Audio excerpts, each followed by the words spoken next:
try to make a quick video here. I've done some more wiring on the car, and I'm looking forward to the decade or century or other life where I don't have to wire things anymore. But we're getting close. So I'm going to flip the camera around and show you a few things. Okay, so in the last video I was trying to wire up the ignition box. This is what controls all the spark to the spark plugs and helps the engine run. And I had only wired up the main power to it, and I hadn't wired up the wires that actually go toward the engine to help it run. So I finished that today. They had to run behind the dash underneath over to the driver's side, and then I had to put a firewall rubber grommet in right here where the wires come out, this black one and red one, and I ran those in this small mix of wires all the way up to where I decided to mount my ignition coil. This is what generates the spark for the spark plugs, and it hooks up one of the spark plug wires here up to a rotary device that spins and sends the spark to each different cylinder as the engine turns over. That's what helps it run. So I had to wire all of that up. I also made my own little bracket for this. It's normally this thing mounts like here on the engine, but let's see if I have an example. Nope. Anyway, so I had to mount it there, and that worked out fine. I also worked on installing the horns. I think I mentioned that last night or yesterday or some other video, but they came with their own relay. It's certainly cheap, but it's kind of cool because it's see-through. So this lets me use very thin wires for like a button, like the horn button, to control a much more powerful and stronger current, like power wire.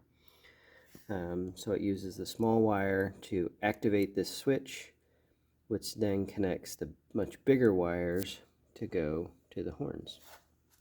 And the horns are just mounted here. That's about where they were mounted on the factory stuff, just inside the fender there, you know, by the wheel. So those are wired up. Then, and the power wire is run again in this little mix of wires up through some of the holes and things here to the inside, where I haven't mounted the button yet. I just have the button sitting here. Lots of extra length, some weird name, but I can honk the horn. It's pretty loud. I'll show you here in a minute. So I did that. I also worked on the electric fan for the radiator. I wanted to hook this up to the computer that runs the whole car so that when it senses the engine's getting too hot, it can turn the fan on and alternately turn it off, instead of me having to do it on a switch or something inside. So I tested to see which, it has 3 wires for the fan, because this fan technically has 2 speeds, high and low. I only wanted the high setting because I'm not sure if the computer for the engine can tell between high and low, so I just picked the high setting. The low setting I have capped off and wrapped up and protected.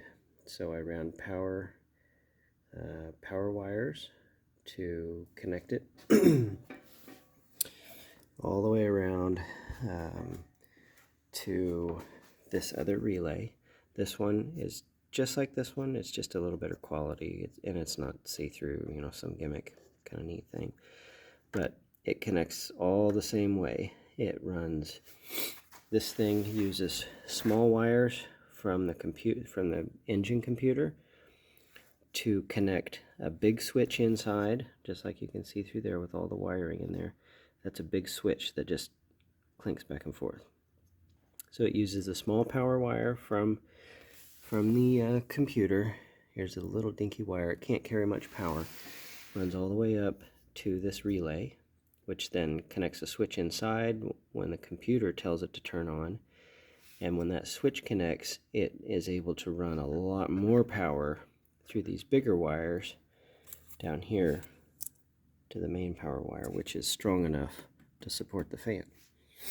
So anytime you want to keep the big power wires as short as possible so they don't get too hot.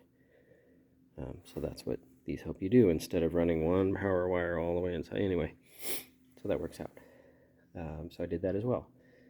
So coil, horns, electric fan. I also had to lengthen my, I went ahead and set up my alternator charging wire. I had to lengthen, or no, this one was fine. I just had to graft on the connector for the alternator to my other wire that I ran to the trunk. So I had to solder everything, and it was really hard to solder. It's such a big joint. I also had to lengthen my secondary power wire that connects the battery in the trunk all the way to the factory fuse panel for the car, so the electric windows and everything work. But my wire was too short, so I had to solder it together. It came all the way to here. Let me back my screen out. My wire came all the way from the trunk into the car where the computer is, and then back out up here, and then I had to add this extra length to get it to connect right here. So that way when I turn the power wire on, or when I turn that big switch on in the back and I turn it on, excuse me, I'm a little sick, I can come to the key inside, I can turn the key forward, and it'll power the rest of the car, like the lights and the blinkers and the windows and stuff like that. So, and that's all I needed to do so that everything works correctly. So I finished that part. I also finished sorting through my main engine wiring harness so that any other wires that needed to go and be connected to the chassis of the car or the power supply, like the battery, I could go inside and connect them to my, let's see, I'll zoom in, connect them to my power junction right here or my ground junction right here. This is basically an extension of the battery. So with these big cables that come up here and other ones that you can't really see, well, let's see if I can turn my light on. So the negative side of the battery is connected to the frame of the car. Anything metal on the car, that's what the negative side of the battery is connected to. And so anything connected to the positive side of the battery, I have to be more careful with. I don't want it to just touch the frame of the car. So I have it isolated. This is the same as the positive side of the battery and the negative side of the battery right here. So anything that needs to have power, because the battery is all the way in the trunk, can just connect right here. And so that's what power inverter is connected to: the ignition box, the computer, all my switches, everything. This is why I'm so tired of wiring, because it's a lot of work. But it is working out, I think. I won't know about some of the ignition stuff until I actually try to start the car, which I really wanted to do today, but I'm a little ways away from being ready for that. Anyway, so quick test. There's not a lot that I can test that I haven't already, but so far nothing seems to catch on fire, which is good. That's one of the big things I'm always watching for. So the main power is connected, so that way everything, those two spots that I showed you up there, those are now connected. Okay, so if I run up here, my horn should work. Works just fine. See if that, you can see that relay switch click and change. Here goes. Oh, it's so loud, I don't know if you can see it.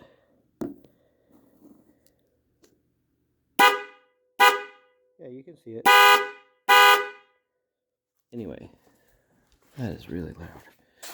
But it works good. And then now when I when I reach in and turn my key on, you should hear a click from a spot or two. If I can get it to turn.